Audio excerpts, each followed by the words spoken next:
소가 남자나 여자를 받아서 죽이면 그 소는 반드시 돌로 쳐서 죽일 것이요 그 고기는 먹지 말 것이며 임자는 형벌을 면하려니와 소가 본래에 받는 버릇이 있고 그 임자는 그로 말미암아 경고를 받았으되 단속하지 아니하여 남녀를 막론하고 받아 죽이면 그 소는 돌로 쳐 죽일 것이요 임자도 죽일 것이며 만일 그에게 속죄금을 부과하면 무릇 그 명령한 것을 생명의 대가로 낼 것이요 아들을 받든지 딸을 받든지 이 법규대로 그 임자에게 행할 것이며 소가 만일 남종이나 여종을 받으면 소 임자가 은 30세겔을 그의 상전에게 줄 것이요 소는 돌로 쳐서 죽일지니라. 사람이 구덩이를 열어두거나 구덩이를 파고 덮지 아니하므로 소나 나귀가 거기에 빠지면 그 구덩이 주인이 잘 보상하여 짐승의 임자에게 돈을 줄 것이요 죽은 것은 그가 차지할 것이니라. 이 사람의 소가 저 사람의 소를 받아 죽이면 살아있는 소를 팔아 그 값을 반으로 나누고 또한 죽은 것도 반으로 나누려니와 그 소가 본래 받는 버릇이 있는 줄을 알고도 그 임자가 단속하지 아니하였으면 그는 소로 소를 갚을 것이요 죽은 것은 그가 차지할지니라. 사람이 소나 양을 도둑질하여 잡거나 팔면 그는 소 한 마리에 소 5마리로 갚고 양 한 마리에 양 4마리로 갚을지니라. 도둑이 뚫고 들어오는 것을 보고 그를 쳐 죽이면 피 흘린 죄가 없으나 해 돋은 후에는 피 흘린 죄가 있으리라. 도둑은 반드시 배상할 것이나 배상할 것이 없으면 그 몸을 팔아 그 도둑질한 것을 배상할 것이요 도둑질한 것이 살아 그의 손에 있으면 소나 낙이나 양을 막론하고 갑절을 배상할지니라.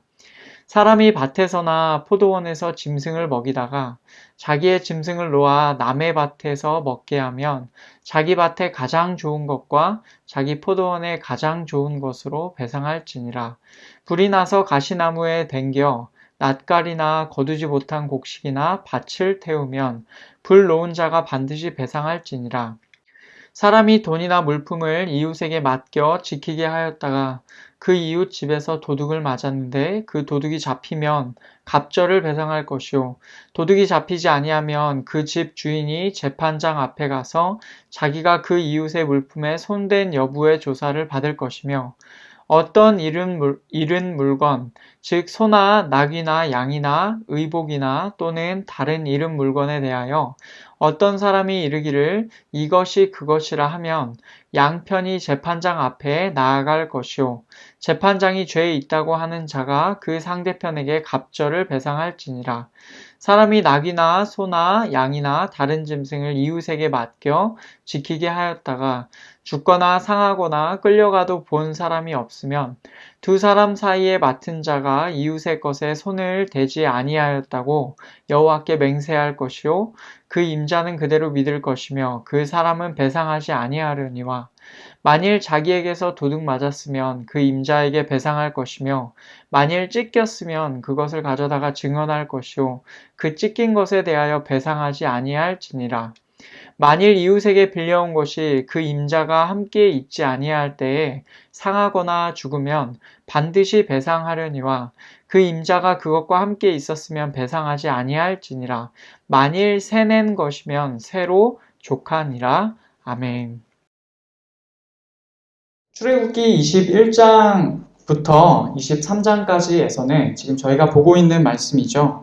시내산에서 하나님과 이스라엘 백성이 맺은 언약의 실제 내용, 다시 말하면 언약서에 담긴 내용이 드러나 있습니다. 지난주에는 저희가 크게 2가지 내용을 살펴보았는데 종에 관한 법 그리고 보복에 관한 법을 살펴보았습니다. 이제 오늘은 배상에 관한 법, 다른 말로는 갚음이라고 하겠습니다. 갚음에 관한 법을 저희가 살펴보고자 해요. 오늘 말씀에서 반복되는 핵심 표현이 있습니다. 그것은 보상하다, 갚다 혹은 배상하다입니다.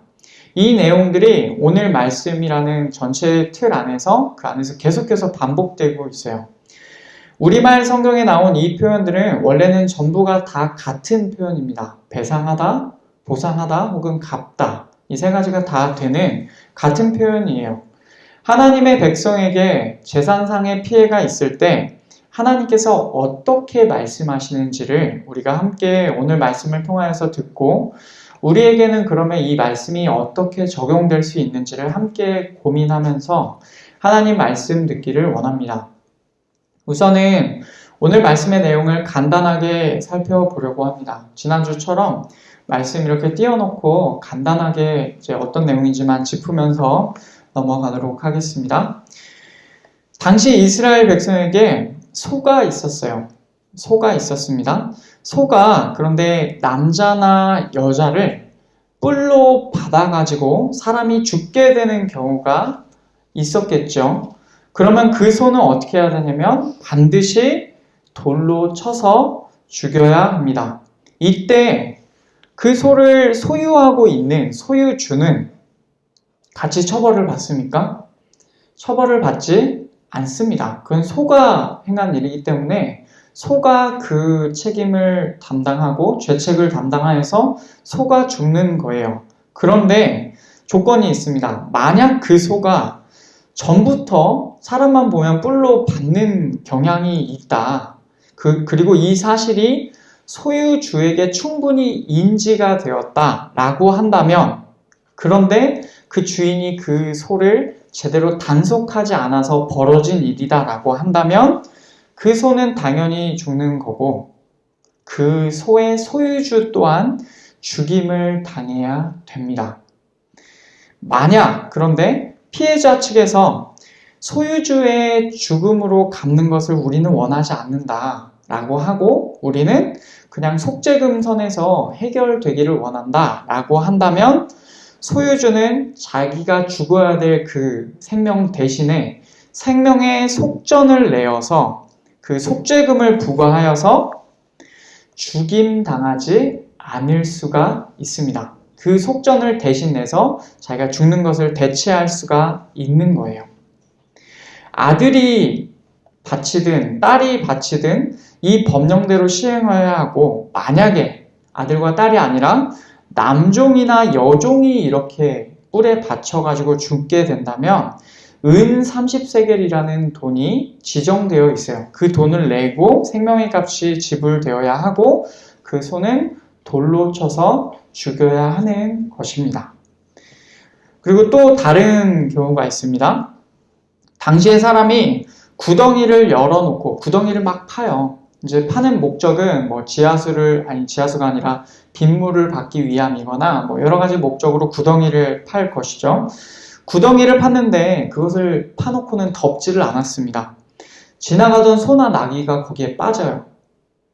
맥락상 단지 그냥 거기에 빠졌다라는 것을 말하는 게 아니라 빠져가지고 죽은 경우를 말합니다. 그 짐승이 죽어요.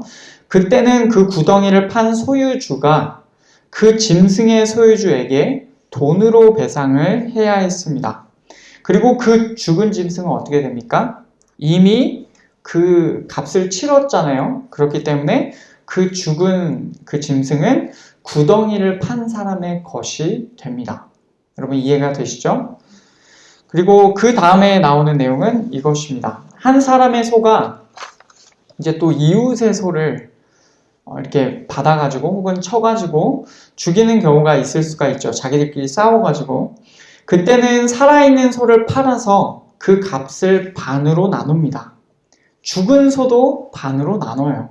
그래서 양쪽에서 똑같이 나눠 가지게 되는 것입니다. 그런데 만약에 그 뿔로 받은 소가, 친 소가 전부터 그런 경향이 있는 소다. 그리고 소유주가 그것을 알고 있음에도 단속하지 않아서 벌어진 일이다라고 한다면 자신의 소로 그 죽은 소를 대신하여서 배상을 하여야 합니다. 이 경우에 죽은 소는 이미 죽은 소의 값을 치른 사람의 것이 될 것이죠. 이런 식으로 뭔가 되게 이렇게 조목조목 이렇게 하나님께서 말씀하고 계십니다. 그리고 그 다음에 나오는 경우는 이제 도둑질, 훔치는 것에 관한 내용이에요. 사람이 소나 양을 훔쳐서 잡거나 파는 경우가 있을 수가 있겠죠. 소의 경우에는 소 5마리로 갚아야 합니다.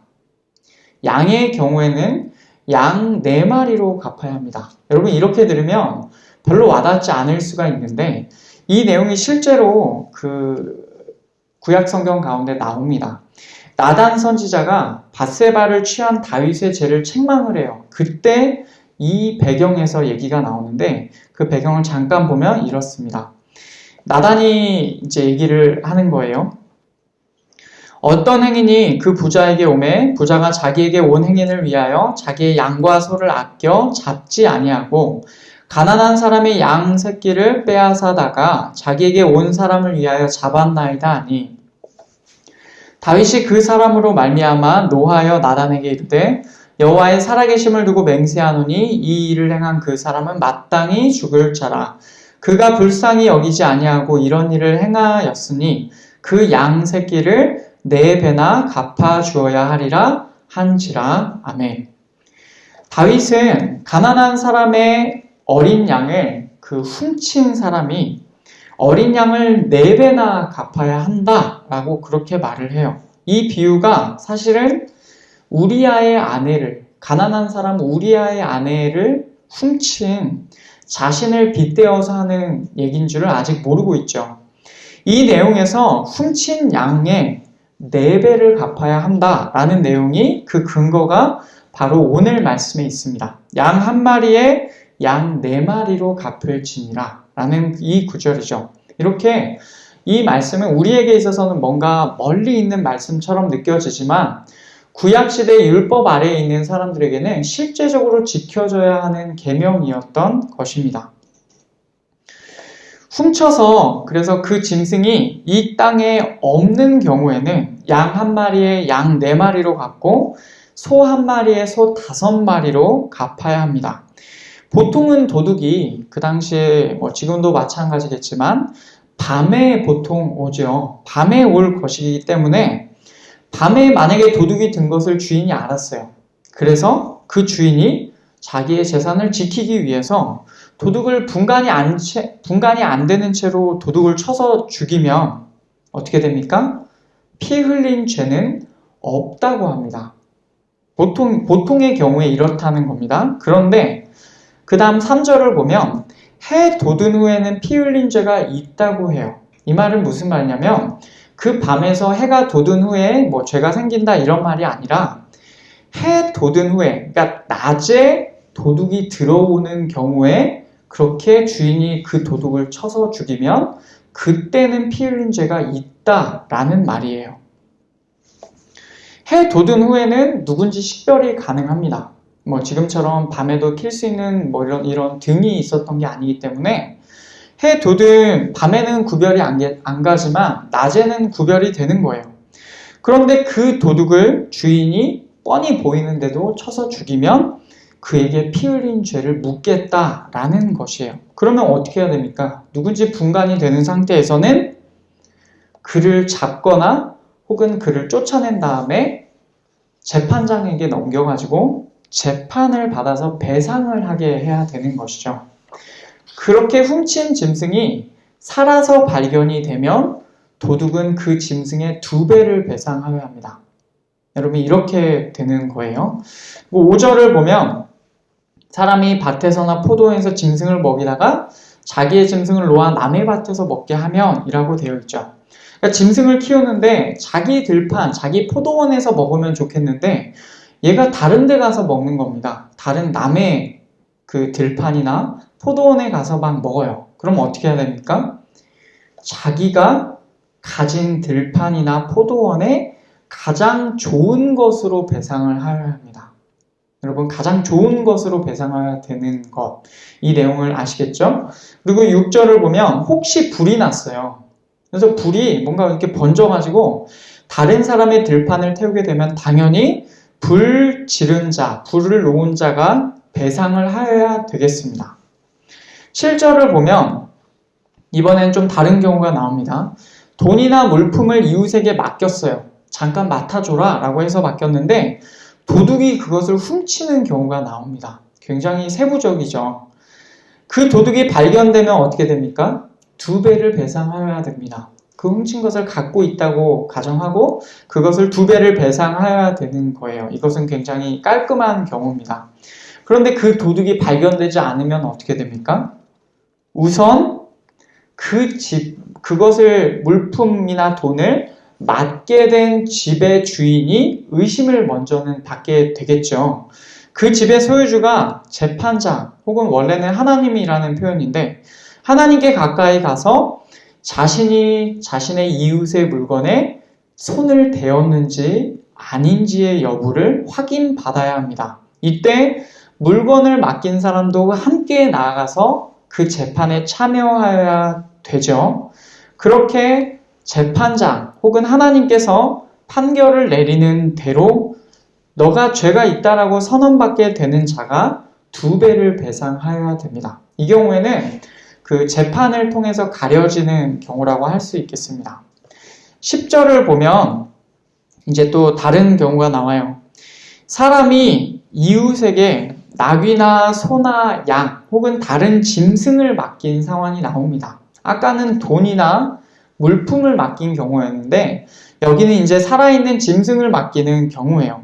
그런데 그 짐승이 또 어떻게 됩니까? 멀쩡히 있었으면 좋았겠지만 그 짐승이 죽거나 어디가 부러지거나 사로잡혔을 때 거기에 목격자가 없는 거예요. 어떻게 됐는지를 몰라요. 그런 경우에 어떻게 합니까? 그 짐승을 맡게 된 사람, 잠깐 맡아 가지고 있었던 사람이 내가 그 짐승을 손대지 않았습니다. 내가 한 일이 아닙니다. 라고 하나님 앞에서 맹세하여야 합니다. 그러면 그 짐승의 소유주, 그 짐승을 맡긴 원래의 주인은 하나님 앞에서의 그 맹세를 믿고 배상을 받지 않아야 돼요. 그런데 만약 알고 보니까 그 짐승을 맡은 사람이 훔친 것으로 드러나게 되면 원래의 소유주에게 그것을 배상을 하여야 되겠죠. 그런데 혹여라도 그 짐승이 다른 짐승에게 찢겨서 다른 짐승의 습격을 받아가지고 죽게 되었다라고 한다면 그 시체를 증거로 제시하고 그 짐승을 잠깐 맡았던 사람은 배상을 하지 않아도 된다라는 것입니다. 여러분 이해가 되시죠? 14절을 보면 사람이 이웃에게서 어떤 것을 빌려왔을 때, 이번엔 좀 상황이 다릅니다. 어떤 것을 빌려왔을 때 빌려온 것에 또 문제가 있는 경우도 있어요. 아까는 맡겼을 때고 이번엔 내가 빌려왔는데 빌려온 것에 뭔가 문제가 있는 거예요. 근데 그 물건에 그 어떤 것을 빌려왔을 때 그것의 소유주가 원래 주인이 함께 있지 않을 때 문제가 발생한다 라고 하면 반드시 배상을 해야 된다라고 되어 있어요. 그런데 빌려왔는데 그 소유주와 함께 그 물건이 있는 그 자리에 같이 있었는데 문제가 뭔가 발생을 했어요. 그런 경우에는 배상하지 않아도 된다라는 내용입니다. 그리고 혹시라도 값을 지불하고 뭔가 그냥 빌려온 게 아니라 내가 예를 들어서 하루 빌리는데 내가 얼마 줄게 라고 해서 빌려온 거라고 한다면 그 빌린 값으로 충분하다, 문제가 있어도 배상 안 해도 된다 라는 내용이 오늘 여기까지 나옵니다. 항목들이 많죠. 그래서 시간이 조금 걸렸는데 여기까지가 오늘 말씀의 내용입니다. 배상에 관한 법 혹은 갚음에 관한 법이에요. 이 내용들을 그러면 한번 종합적으로 보겠습니다. 종합적으로 보면 여기서도 몇 가지 원리들을 우리가 발견할 수가 있어요. 여러분 이 내용 가운데 우리가 가장 기본적으로 우리에게 인식이 되는 원리는 뭐냐면 재산권은요 정당하게 인정받아야 한다라는 것입니다. 오늘 말씀은 소유주의 재산이 피해를 입었을 때 정당하게 배상받아야 하는 경우들을 가리켜서 길게 설명하고 있어요. 그것을 통해서 볼 때 하나님께서는 하나님의 백성이 재산을, 여기서 말하는 재산은 사유재산을 말합니다. 그 재산을 가지는 것과 그 재산이 중요하다라는 사실을 하나님께서도 인정하고 계신다라는 것을 우리가 볼 수가 있어요. 두 번째, 다른 이의 재산에 피해를 입혔다고 한다면 반드시 적절한 배상을 하여야 합니다. 오늘 말씀 전체가 배상에 관한 법이죠. 피해가 있을 때 적절하게 배상을 하는 것은 꼭 해야 하는 일이다 라고 하나님께서 그렇게 말씀하고 계세요. 그리고 이 모든 일에 재판장으로 번역된 하나님, 그 재판장을 진짜로 재판장으로 보아도 되겠지만 하나님으로 보아도 문맥상 크게 문제가 되지 않을 거라고 생각합니다. 왜냐하면 그 재판장은 결국 하나님께서 세우신 사람일 것이기 때문입니다. 이 모든 일에 그 말씀이 우리에게 말해주는 것은 무엇이냐면 이 모든 일에 하나님께서 친히 재판장으로서 지켜보고 계시다라는 것을 우리가 알 수 있습니다. 이거 이렇게 하면 하나님 모르시겠지 라는 게 아니라는 거예요. 하나님께서 모든 경우에 재판장으로서 각자의 재산이나 일어나는 일들에 관하여서 다 보고 계시다라는 것입니다. 세 번째, 다른 이의 재산에 고의적으로 피해를 입힌 것과 비고의적으로 피해를 입힌 것은 구별되고 있습니다. 혹은 그 중에서도 이제 미필적인 고의, 다시 말하면 결과가 뻔히 예상되는데도 내버려 두어서 발생한 마치 진짜 고의 같이 느껴지는 비고의적인 일, 그거라고 할지라도 어쨌건 고의적이라는 범주에 들어가서 고의적으로 행한 일은 더 엄격하게 갚아야 되는 것이죠. 내가 의도하지 않았어도 결과적으로 그것이 뻔하게 예상되는 경우에 내가 비록 의도하지 않았어도 그것은 고의적인 일로 여긴다라는 사실을 우리가 알 수 있습니다. 여러분, 그러면 이 말씀이 우리에게는 어떤 식으로 적용할 수 있을지를 한번 생각해 보고자 합니다. 여러분, 오늘 말씀에 이 나타나는 원리들을 통해서 보면 오늘 말씀을 통하여서 하나님께서는 재산권을 굉장히 중요하게 여기신다라는 사실을 그렇게 알 수 있어요. 여러분, 조금 더 생각해 볼까요? 개인의 재산권에 피해를 입히는 일은요, 하나님께서 율법으로 금하신 내용이에요. 이 말이 어떤 말인지 아시겠습니까? 다른 이의 재산권에 피해를 입히는 일 자체가 하나님께 죄로 여겨진다라는 것입니다. 그 일을 하나님의 것을 도둑질한 것이 아닐지라도 다른 이의 재산에 내가 피해를 입혔어도 하나님의 관점에서는 그게 죄다라는 것입니다. 하나님께서는 다른 사람의 재산에 피해를 입히는 모든 행위를 다 보고 계세요. 그래서 특별히 하나님의 백성으로서 우리는 다른 사람의 재산에 피해를 입히는 일을 엄격하게 경계하고 금하여야 합니다. 만약 다른 이의 재산에 우리가 피해를 입혔다, 아무도 모른다 라고 할지라도 우리가 피해를 입혔다라고 한다면 아무도 몰라도 그것이 하나님께는 죄가 되기 때문에 우리는 그 피해를 입은 사람에게 적절하게 배상을 하여야 되는 것이죠. 혹시라도 고의적으로 그 일을 벌였다라고 한다면 그 죄가 더 무겁다라는 사실도 우리가 기억해야 합니다. 그래서 고의적인 경우에는 훨씬 더 엄격하게 배상을 하여야 될 것입니다. 우리는 이 땅에서 하나님의 백성으로 살면서 다른 이들을 향한 배려를 잊으면 안 됩니다. 우리의 재산이 소중한 것처럼 우리의 이웃들의 재산도 소중해요. 여러분, 오늘 말씀을 기억하면서 혹여 누군가의 재산에 피해를 입힌 기억이 나거든 반드시 넘기지 말고 합당하게 배상을 하시기를 간절히 바랍니다. 왜냐하면 그것이 하나님께서 우리 모두를 향한 뜻이기 때문에 그렇습니다.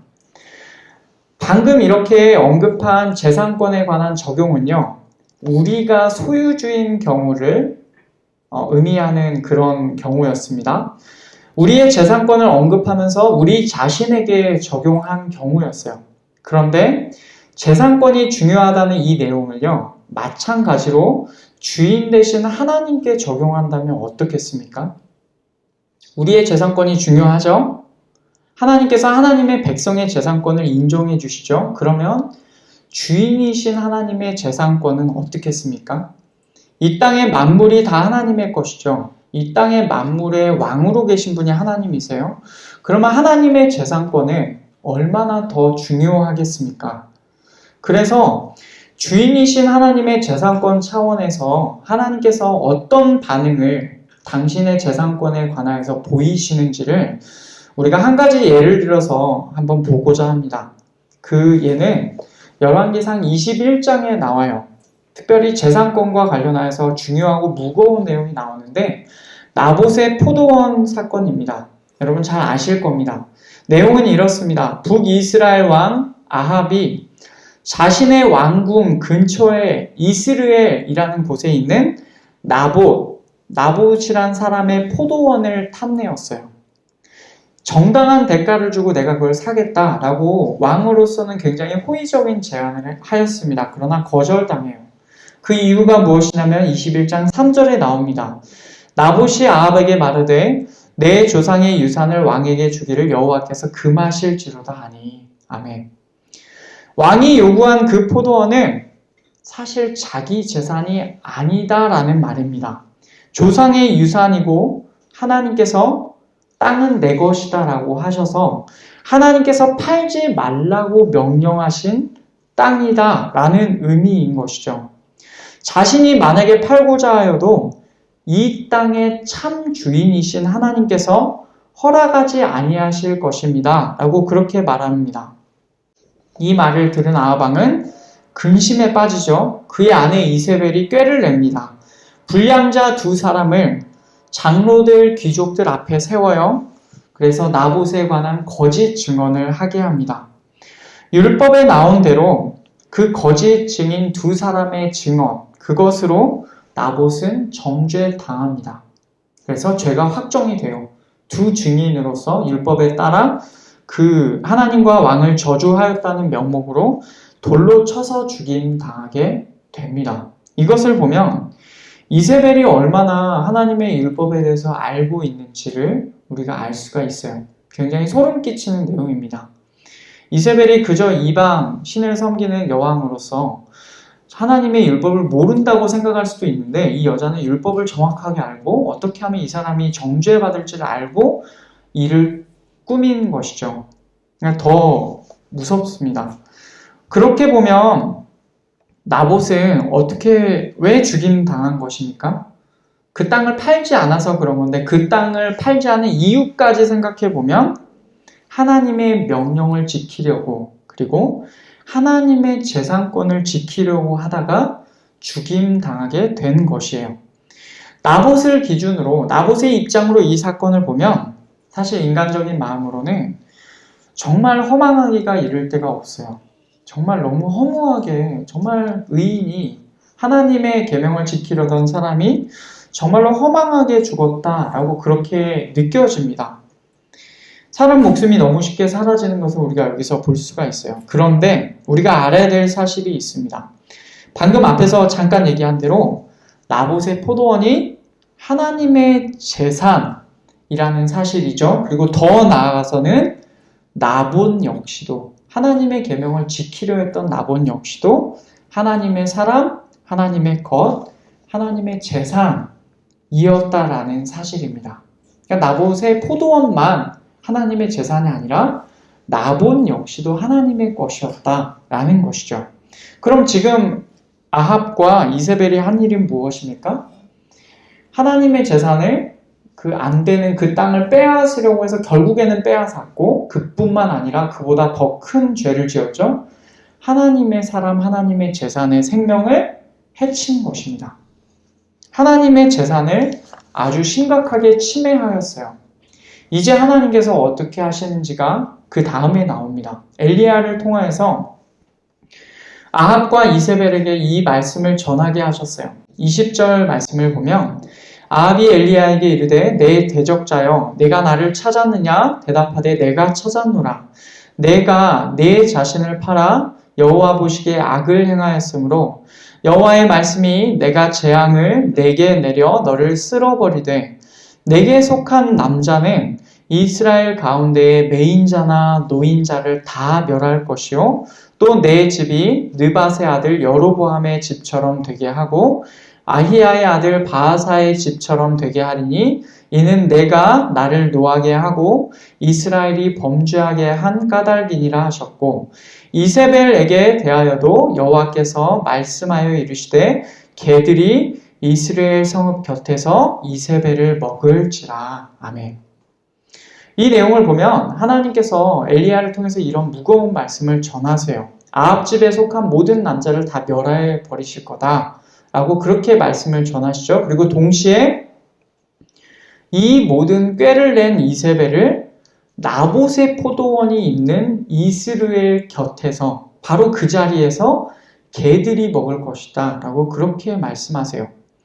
여러분, 이 내용은 사실 나봇은 이제 나중에 저쪽 다른 구석까지 보면은 나봇의 아들들까지도 죽임을 당했던 것 같아요. 그런데 이 전체 내용들을 살펴보면은 하나님의 사람 나봇에게 아합 왕과 이세벨이 행한 일을 갚아주시는 겁니다. 정말로 그렇게 갚아주시는 건데, 물론 이 내용은요, 사실은 엄격하게 얘기하면 이 22절에서도 나왔듯이 아합이 하나님을 노하게 하고 이스라엘이 범죄하게 한 까닭 때문에 그래요. 아합 왕이 여태까지 이스라엘의 가장 악한 왕으로서 지은 죄에서 기인한 것입니다. 이전에 모든 사람보다 여호와 앞에서 더 악을 행하였기 때문에 이런 일이 벌어지는 거예요. 그런데 결정적으로 이 나봇의 포도원 사건으로 인하여서 아합 왕이 무너지게 되는 것입니다. 결정적인 사건은 나봇의 포도원 사건이에요. 그렇게 생각해 보면 정말로 하나님의 재산권을 침해하는 일이 얼마나 무거운 일인지, 특별히 하나님의 소유, 하나님의 재산, 하나님의 사람을 건드리는 일이 얼마나 무서운 일인지 우리가 이 말씀을 통하여서도 알 수가 있습니다. 이제 나중에 아합 왕의 가문이 실제적으로 무너지게 될 때 이 말씀이 한 번 더 회자가 됩니다. 그게 열왕기하 9장 26절에 나와요.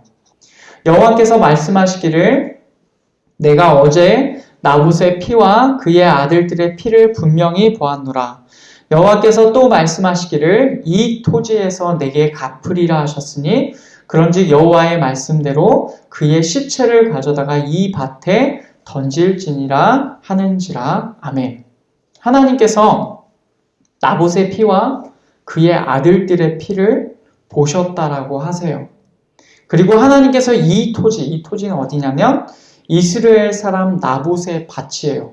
그 밭에서 지금 이 말을 듣고 있는 대상이 누구냐면 아합의 아들 요람에게 갚으신다라고 그렇게 말씀하고 계시는 겁니다.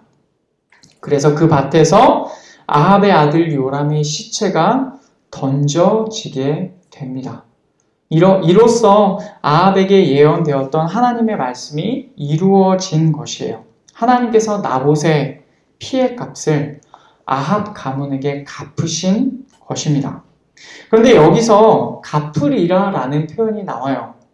이 표현에 집중하여 보면 바로 이 표현이요, 오늘 말씀에서 나온 보상하다, 갚다, 배상하다, 그것과 같은 표현입니다. 하나님께서 하나님의 재산권을 행사하실 때 이 갚다라는 표현이 여러분 이 맥락 가운데 어떻게 읽히십니까? 원수를 갚다라는 표현으로 읽힙니다. 원수를 갚다. 아까는 어떤 상황이었어요? 그 피해를 보상해주다, 당한 피해를 갚아주다였는데 여기서는 하나님께서 쓰실 때는 원수를 갚다라는 그런 의미로 같은 단어가 쓰이는 것이에요. 실질적으로 우리말도 그렇습니다. 갚다라는 게 뭔가 그에게 피해를 갚아주다라는 말도 있지만 원수를 갚다라는 표현도 있어요. 이 갚다라는 표현이 굉장히 중립적인 표현인 거죠. 맥락상으로 나쁜 의미로 쓰일 수도 있고 좋은 의미로 쓰일 수도 있는 것입니다. 여기서는 이제 그 원수를 갚다, 피해 값을 갚다라는 부정적인 다소 이렇게 부정적인 의미로 쓰이게 된 것이죠. 하나님께서 재산권을 행사하실 때 이 표현이 이렇게 바뀝니다. 이렇게 맥락상에서 이렇게 읽히는 거예요. 그러면 한번 생각해 보십시오.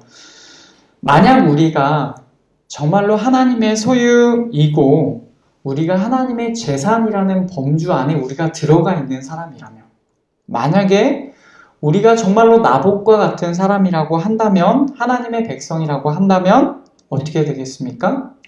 이 땅에서 우리가 억울하고 우리가 받지 못하는 배상금을 하나님께서 갚아주실 것이다 라는 말이 됩니다. 이해가 되시죠? 우리가 이 땅 가운데 살면서 억울하게 당하는 일들, 하나님의 사람으로서 살면서 억울하게 당하는 일들을 우리의 주인 되신 하나님께서 갚아주신다라는 말로 그렇게 읽히는 것이에요. 우리의 원수는 즉 하나님께서 갚아주신다라는 것입니다. 그래서 하나님께서 잠언 말씀에서 이렇게 말씀하세요. 잠언 20장 22절 너는 악을 갚겠다 말하지 말고 여호와를 기다리라 그가 너를 구원하시리라. 아멘. 하나님의 소유인 우리는요. 이제 이웃에 대하여서는 우리가 누군가에게 피해를 입혔으면 반드시 우리는 하나님의 사람으로서 갚아야 되는 게 맞습니다. 그러나 때로 이 땅을 살면서 우리가 반대의 경우가 있을 수가 있어요. 우리가 피해를 입었어요. 그러나 우리가 합당한 배상을 받지 못하는 경우도 있습니다. 더욱이 그것이 하나님의 계명을 지키는 일과 더 연관된 일이라고 한다면 결정적이겠죠. 그런 경우에 어떻게 합니까? 우리가 직접 나서서 배상을 요구해서 어떻게든 배상을 받아내려고, 물론 그렇게 하는 것도 인간의 지혜 가운데 있을 수는 있겠습니다만은 그런 방법으로 해결되지 않는 영역이 있을 수가 있어요. 우리가 살다 보면. 그럴 때 우리는 어떻게 하냐면 우리가 하나님의 소유인 것을 기억하십시오. 하나님의 소유인 우리는 우리 스스로 악을 갚는 자가 아닙니다. 우리에게는 사실은 악을 갚을 권한이 우리에게는 없습니다. 우리의 주인 되신 하나님께서 우리의 억울함이나 원통함이나 우리의 그 괴로움을 갚아주시는 분이시죠. 바로 이것이, 그래서 우리는 무엇이냐면 이 땅에서 하나님의 갚아주심을 바라보고 사는 자들인 거예요. 왜냐하면 하나님께서 너는 네가 직접 악을 갚는다고 하지 말라. 너는 네가 스스로 갚을 줄로 생각하지 말라. 원수를 갚는 것은 내게 있다라고 하셨기 때문에 우리는 하나님을 바라보는 것입니다. 여러분, 이것이 이 땅에서 하나님의 소유로, 하나님의 재산으로, 하나님의 백성으로 살아가는 자로서 우리가 그분을 끊임없이 바라보고 그분께 기댈 수 있는 놀라운 근거가 됩니다. 우리가 이 땅에서 당하는 그 괴로움, 억울함들을 하나님께서 지켜보고 계시고 잊지 않으신다라는 것이죠. 하나님의 백성으로서 살아가는 우리가 때때로 이 땅에서 환난을 당하고 괴로운 일을 당할 때 있지만 제대로 된 배상도 못 받을 때가 있어요. 그런 일이 있을 수 있습니다. 없었으면 좋겠지만 때로는 그런 일이 있습니다. 하나님의 길을 걷다 보면 그렇게 억울한 일을 당할 때가 있어요. 분명히 하나님의 말씀에서는 사람들이 그러면 안 돼요. 그러나 그런 일이 벌어질 때가 있습니다. 그러나 이 모든 일을 하나님께서는 그때에도 마찬가지고 지금도 보고 계시다는 사실을 기억하십시오. 하나님께서는 우리의 재산도 소중하게 여겨주시지만 무엇보다도 하나님의 재산, 하나님의 소유도 아주 중요하게 여기고 계십니다. 우리가 하나님의 소유인 사실을 늘 잊지 말고 우리의 원통함이나 우리의 괴로움이나 우리의 억울함을 가지고 우리의 주인 되신 하나님께로 나아가는 우리가 되었으면 좋겠습니다. 그렇게 하나님의 갚아주심을 바라보면서 하나님께서 역사하실 날을 고대하는 우리가 됩시다. 여러분, 이 사실에 담겨있는 내가 너를 구원하리라, 내가 너의 원통함을 갚아주리라, 내가 악을 갚아주리라 라는 속에 담긴 하나님의 마음을 아시겠습니까? 내가 너를 사랑한다입니다. 내가 너를 내 것으로 여긴다. 너는 내 것이다. 내가 너를 책임지고 너의 문제가 곧 나의 문제다 라는 것이죠. 거기에 우리가 어떻게 반응해야 되겠습니까? 하나님, 그렇습니다. 하나님, 제가 악을 갚지 않겠습니다. 저의 주인이 하나님이심을 기억하고 제 주권을 하나님께로 내어놓습니다. 하나님, 제 주인 되신 하나님께서 제 삶 가운데 역사하여 주십시오 라고 하는 그런 태도를 보였으면 좋겠죠.